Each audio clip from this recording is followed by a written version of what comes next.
આજકાલ લોકો ડિપ્રેશનમાં, ટેન્શનમાં આવા બધા ઘટના પહેલાના સમય કરતાં બહુ બધા વધી રહ્યા છે. શું કામ ડિપ્રેશનમાં જતા હોય લોકો? હવે જો જે ડિપ્રેશનમાં જાય છે ને એમાં સૌથી મહત્વનો કોઈ જો ફાળો હોય ને તેની પાસે શેરિંગ કરી શકાય એવું સ્પેસ નથી. જે વ્યક્તિ ખુલતો નથી ને જ ખીલતો નથી.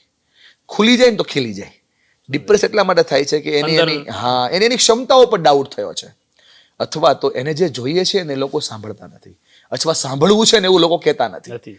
તો જો મારી પાસે તો બહુ ફોન આવે અને એ લોકો સલાહ માગે કે XYZ જીવનમાં મારી XYZ પ્રોબ્લેમ થઈ રહી છે, તો મારે શું કરવું જોઈએ? તો એમની ઈચ્છા શું હોય કે હું એને જવાબ આપું? એવું જરાય ન હોય. એમની ઈચ્છા એવી હોય કે હું એમને સાંભળવો છે ને એવો જવાબ આપું. સમજાય છે તમને? સમજાઈ ગયું.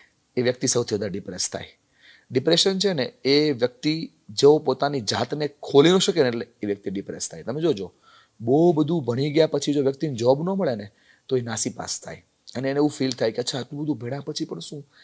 એ વ્યક્તિ એવા લોકોને મળે અથવા એવા લોકો એને સામેથી ભટકાય કે ભણ્યા નો 50,000 કમાતા હોય એટલે વધારે ડાઉન જાય કે આ ભણવાથી તો 50 કમાય છે, આટલું ભણો એ શું કામનું? જે વ્યક્તિ કાંઈ ન ભણ્યો હોય અને છતાં ડિપ્રેસ હોય એ પોતાથી વધારે માણસોને જોતો હોય કે જો તો ખરા કેટલું ભણી ગયા, કેમ કરશે આ લોકો, હું તો શું કરીશ? હું કઈ નથી ભણ્યો એટલે. યસ, મારે એમને ખાલી એટલું જ કહેવું છે, જે પણ લોકો ડિપ્રેસ થઈ રહ્યા છે ને, ખુલશો તો જ ખીલશો. અને ખુલવાનો એક જ મંત્ર છે, મનમાં ભરીને ન જીવો, મન ભરીને જીવો. તમે આજના દિવસને શ્રેષ્ઠ બનાવો, બસ 100% એફર્ટ્સ કરો. આ દુનિયામાં ડિપ્રેશન નામનો વર્ડ છેલ્લા 30-40 વર્ષથી ગુંજતો થયો. આપણા દાદાઓ હતા ને 5-5 વર્ષ વરસાદ નો આવતો ને તો શું કહેતા ખબર? કાંઈ વાંધો નહીં, આવતા વર્ષે આવશે. વિચાર તો કરો ની પોઝિટિવિટી કેટલી હતી. મન જેના નબળા હોય રસ્તા ક્યાંય જડતા નથી, અડગ મનના માનવીને હિમાલય પણ નડતા નથી. મન મજબૂત કરો, ડિપ્રેશન આપોઆપ નીકળશે.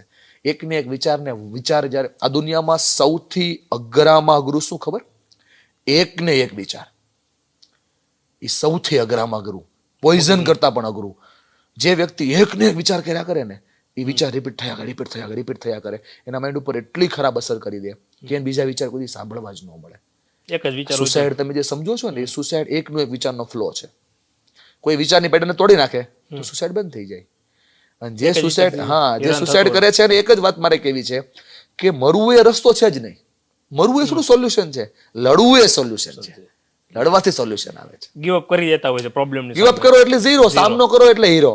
આ દુનિયામાં ગીવ અપ કર્યું એને કોઈ યાદ જ નથી કર્યા, સામનો કર્યો ને બધા યાદ કર્યા છે. યસ, સામનો કરવો જરૂરી છે. અને આના માટે મતલબ આપણે વાત કરીએ ડિપ્રેશનમાં, તો આમાં પરિવારનો શું ફાળો હોય છે? પરિવારનું મહત્વ શું હોય છે આમાં? ડિપ્રેશન આપવામાં કે બહાર કાઢવામાં? ડિપ્રેશન કાઢવામાં. ડિપ્રેશન કાઢવામાં પરિવારથી મોટો કોઈ ઇલાજ જ નથી. તમે સમજો, આ દુનિયામાં બાપથી મોટો કોઈ સલાહકાર નહીં, માથી મોટું કોઈ ચિંતા કરનાર નહીં, પત્નીથી મોટું કોઈ પ્રેમ કરનાર નહીં, ભાઈથી મોટું કોઈ ભાગીદાર નહીં, બહેનથી મોટું કોઈ કાળજી લેનાર નહીં, અને પરિવારથી મોટું કોઈ ધન નહીં.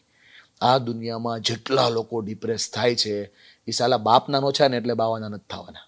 એ પરિવારના નો થયા એટલે જ બહાર નથી નીકળી શકાય. જો પરિવારની સામે ખુલીને કહી દે, જે પરિવારે તમારા 50 ગુનાઓ માફ કર્યા હોય એ તમારા 25 લાખનું દેણું માફ કરી દે ભલા માણસ, તું ખુલીને કહી તો દે. તો પરિવાર માટે પૈસા થોડો મહત્વનો છે, પરિવાર માટે તું મહત્વનો છે. અચ્છા, તું પ્રેમમાં નિષ્ફળ ગયો છો, ધંધામાં નિષ્ફળ ગયો છો, જીવનમાં નિષ્ફળ ગયો છો, અથવા ન કરવા હું તારથી કંઈ પણ કામ થઈ ગયું છે, પણ પરિવારને એની હારે લેવા દેવાથી તારે શું થયું છે, પરિવારને તારા હારે લેવા દેવા છે. ને એવા કેટલાય લોકો જોયા છે કે જે પરિવાર ખાલી ખંભા ઉપર હાથ મૂકે ને તો વ્યક્તિ જીતી જતો હોય છે. સપોર્ટ હોય છે ઋત્વિકભાઈ. તો પરિવારને એનું બાળક ડિપ્રેશનમાં છે ખબર નથી પડતી. કેમ કે ખુલતો નથી. એટલે પરિવાર જ એનું ઔષધ છે. તમે સવાલ બહુ સાચો પૂછ્યો છે. ડિપ્રેશનની દવા પરિવાર જ છે. ડિપ્રેશનની દવા છે એક્સપ્રેશન. એક્સપ્રેસ ક્યાં થવાય? પોતાના હોય ત્યાં. હું ખુલ્લો પડી જાઉં મારા માતા પિતા સામે કે મારી આ ભૂલ થઈ ગઈ છે. દુનિયાની કોઈ તાકાત મને તોડી ન શકે, પણ હું છેલ્લે સુધી ખુલ્લો જ નથી પડતો. પરિવારને ખબર ના પડે, અંદર મૂજાઈને પગલું ભરી લે છે.